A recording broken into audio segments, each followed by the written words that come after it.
मैं सर इतना कह रही हूँ, हक की बात है तो उसे आज निभाइए, वादों के पीछे सच और मत छुपाइए, नारी शक्ति के नाम पर खेल खेलना बंद कीजिए, जो वादा किया हक का उसे तुरंत लागू कीजिए। जय भीम, जय समाजवाद।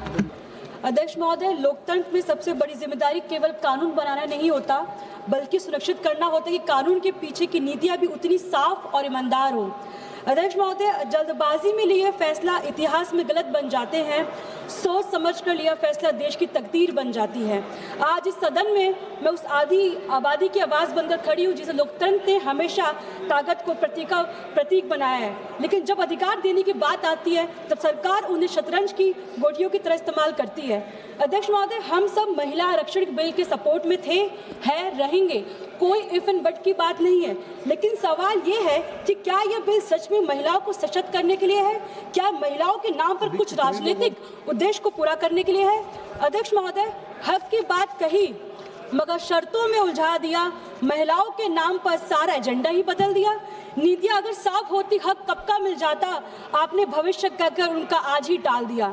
अध्यक्ष महोदय, जो 3 बिल सदन में लाए गए हैं उन्हें जिस तरह से वुमेन रिजर्वेशन के रूप में प्रस्तुत किया जा रहा है, आज असल में वो इस बिल के जरिए देश के राजनीतिक नक्शे, रिप्रेजेंटेशन, पावर स्ट्रक्चर को बदलने की कोशिश की जा रही है, वो भी महिलाओं के नाम पे।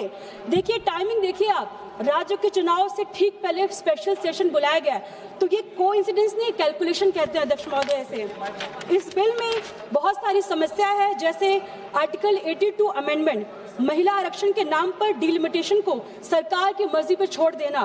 पहले हर सेंसस के बाद ये प्रक्रिया अनिवार्य थी, नए बिल के बाद अब सरकार जब चाहे तब कर सकती है। दूसरी बात, पुराने आंकड़ों से नई सीटों तक तय करना रास्ता खोल दिया गया है, यानी 2011 जैसे सेंसस के आधार पर 2029 के चुनाव कराया जाएगा। इस पे 2 लाइन कहना चाहूंगी। पुरानी आंकड़ों से नया इतिहास नहीं लिखा जाता, सच्चाई छुपाकर लोकतंत्र चला नहीं जाता। तीसरी बात, लोकसभा की सीट 850 तक बढ़ाने का प्रस्ताव है, इससे कुछ राज्यों का प्रभाव बहुत बढ़ सकता है और क्षेत्र असंतुलन पैदा हो सकता है। चौथा, महिलाओं को तुरंत आरक्षण नहीं दिया जा रहा, उससे डिलिमिटेशंस लिंक किया जा रहा है, यानी अधिकार अभी नहीं मिलेगा, पहले सीटों का नक्शा बदला जाएगा। पांचवा, पूरी प्रक्रिया को निरंतर संसद यानी सरकार के हाथ में है, मतलब सरकार जब चाहे कोई भी सेंसस ले सकती है, कभी भी डिलिमिटेशन कर सकती है, मतलब सरकार अपनी मनमर्जी करेगी। अध्यक्ष महोदय, डॉक्टर भीमराव अंबेडकर ने जब संविधान बनाते समय यह स्पष्ट कह दिया था कि भारत का जो ढांचा वो फेडरल रहेगा, जहां केंद्र और राज्य दोनों की भूमिका संतुलित रहेगी, लेकिन आज जो प्रस्ताव आया है वह उसी संतुलन को कमजोर करने की कोशिश की जा रही है। डिलिमिटेशन के बाद कुछ राज्यों का प्रभाव डिस्प्रोपोर्शनेट तरीके से बढ़ सकता है, जहां इसी तरह उत्तर और दक्षिण का संतुलन और राजनीतिक तनाव भी बढ़ सकता है। नारी शक्ति के सम्मान को भी सियासत में तोला गया, हक के सवाल को तारीखों में टाला गया, डिलिमिटेशन के नामों पर नक्शा बदला जा रहा है और इसे महिला आरक्षण का चेहरा बताया जा रहा है। अध्यक्ष महोदय, सबसे महत्वपूर्ण विषय है सोशल जस्टिस।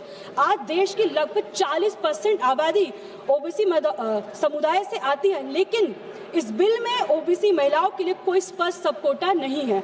महोदय, हम महिला आरक्षण बिल के खिलाफ नहीं है, लेकिन जो महिलाएं इसमें हर वर्ग की होनी चाहिए, मतलब अगर ये नहीं रहा तो इसका जो फायदा कुछ सीमित महिलाओं को मिलेगा।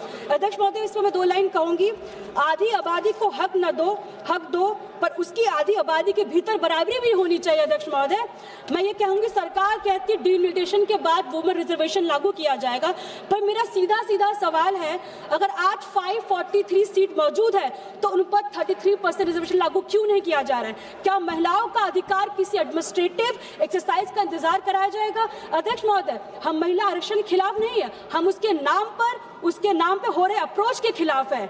अगर आपकी नीयत साफ है तो आप आने वाले चुनाव में 33% रिजर्वेशन लागू कीजिए, डिलिमिटेशन बाद में कराइए, लेकिन अधिकार महिलाओं को पहले दीजिए। अध्यक्ष महोदय, कंक्लूड करे दाम में पहले मैं आपसे कहूंगी कि मैं कहना चाहती हूँ, महिलाओं को बस बोला थी 2 मिनट रुका, महिलाओं को उनका अधिकार किसी वादे या फ्यूचर प्लान के रूप में नहीं, बल्कि आज की हकीकत के रूप में मिलना चाहिए। ये सदन तभी सच्चा लोकतांत्रिक कहलाएगा जब इसमें हर वर्ग, हर समाज, हर महिला की आवाज बराबरी सुनी जाएगी। अध्यक्ष महोदय, मैं आखिरी में बस इतना कहना चाहूंगी, 2023 में वुमेन रिजर्वेशन बिल सरकार और सत्ता ने मिलकर पास किया था, लेकिन अब जिम्मेदारी सरकार के लागू करने की है। मेरा साफ कहना है कि सरकार इसे ईमानदारी से जल्दी लागू किया जाए बिना किसी राजनीतिक खेल के।